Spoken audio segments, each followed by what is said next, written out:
Eric Yombi, ça vous inspire quoi comme commentaire, comme analyse en l'écoutant? D'abord, de moi faire papier à Emmanuel Bihan sur les conditions dans lesquelles des militants politiques ont été arrêtés, ont été jugés et puis sont condamnés. Il a fait une explication tout à l'heure sur, par exemple, la condamnation de Bibou Nissak, pour ne prendre que cet exemple-là.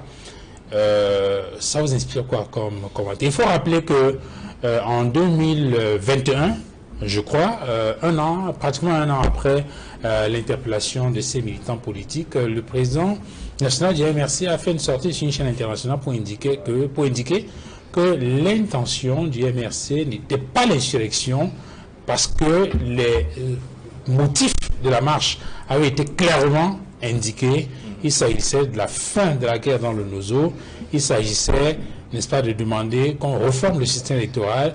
Il s'agissait de demander les comptes sur la gestion des fonds de la CAN. J'aimerais d'abord commencer par un exemple personnel. En 2013, ici à Douala, j'ai sollicité la sous-préfecture de Douala 1er dans la perspective d'obtenir une autorisation pour une conférence qui était exactement intitulée « Un an après l'élection de François Hollande, que dit de la France-Afrique ?» Nous étions en 2013.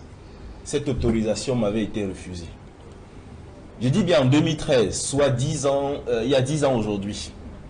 Vous pensez que Eric Yombi menaçait la France-Afrique? Vous pensez que je menaçais la République du Cameroun en réfléchissant sur ce que deviendra notre pays en relation avec un autre qui est un partenaire?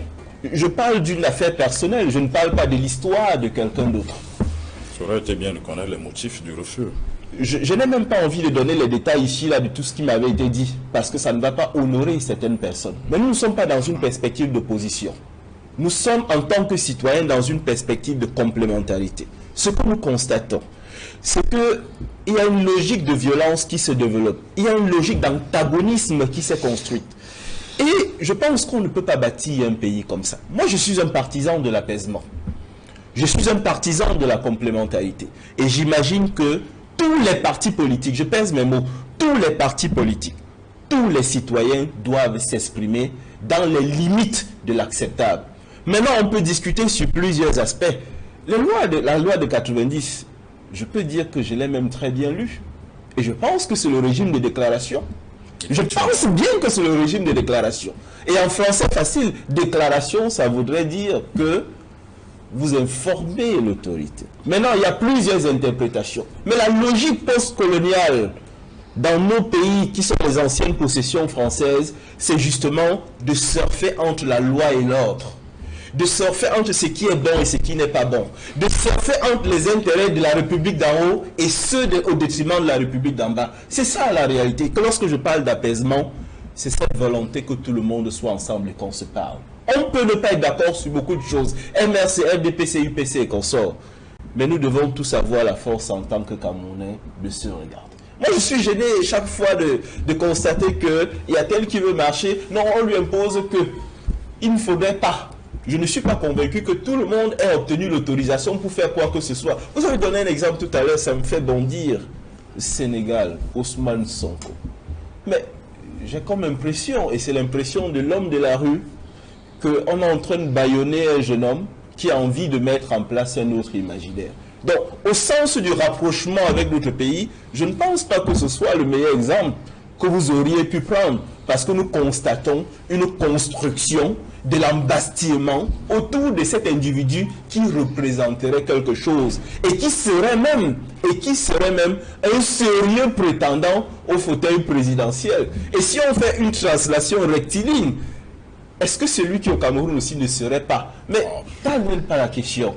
Moi, mon problème, mon souci, c'est qu'en tant que Camerounais, qu'on se parle, qu'on apaise la situation, parce qu'on ne peut pas bâtir, construire un pays sur des antagonismes, tel a droit à tel n'a pas droit à tel privilège. Non, nous sommes tous Camerounais. Mon souhait est qu'on puisse s'entendre. Mon souhait, au-delà même de tout, c'est que le chef de l'État, qui est le premier d'entre nous tous, qu'il reçoive les représentants de chaque parti politique. Pourquoi ne peut-il pas le faire? Il l'a déjà fait. Hein. Qu'est-ce qui en empêche? Il doit même le faire. Chaque jour s'il le faut. Non, pas il doit même le faire. parce que... Non, un instant. Okay. Il doit même le faire chaque jour. Le président a reçu bien sûr, le chairman, il a reçu le ministre de l'Euro. Nous ne parlons pas des choix qui sont opérés sur les bases que nous ne connaissons pas. Non, le problème c'est que vous voulez dicter, vous voulez que le président se soumette à l'agenda politique de ceux qui ont choisi la rue comme mode d'expression, et c'est ça qui n'est pas normal. Je suis désolé de te couper. L'une des tendances de l'UPC, si on prend ça ici, vous pensez que ceux-là ont choisi la rue? C'est un exemple. L'UPC travaille avec le RDPC. Bon, vous posez la question, choisissez la vôtre. Mais non, ce que j'ai envie de vous dire, de manière terre à terre, c'est que nous ne pouvons pas être dans une logique où il y a certains qui sont bons et il y a d'autres qui sont de mauvais. Ou alors qu'il y a de bons partis politiques, qu'il y a de mauvais partis politiques, qu'il y a de bons Camerounais et pas d'autres. Moi, mon souhait, je le reprécise. Exemple, le chef de l'État, en début d'année, au moment où il reçoit le corps diplomatique notamment, qui reçoit les représentants des partis politiques. Et ma conception de la République, et que j'assume, c'est qu'on doit parler même avec ceux qu'on n'aime pas. Mais ce sont des êtres complémentaires parce qu'on fabrique un pays tous ensemble. Et je veux qu'on me dise, la dernière fois que le chef de l'État a reçu les représentants des partis politiques, pas le représentant, les représentants des partis politiques, pour qu'on s'accorde sur le minimum. Une société a besoin d'un consensus minimal pour évoluer. Le consensus minimal que le Cameroun a sur le plan politique, c'est lequel? C'est faire la guerre. C'est faire la guerre.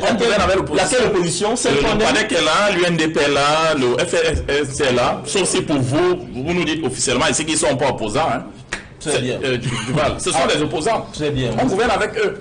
Et il y en a à l'Assemblée nationale qui sont au bureau, qui gèrent le pays en même temps. Voilà. Monsieur Duval.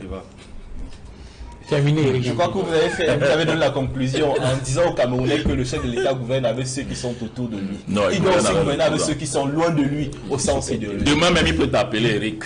Il peut se dire, Eric a des analyses brillantes, il t'appelle. Sur la liberté. Mais bon. En tout cas,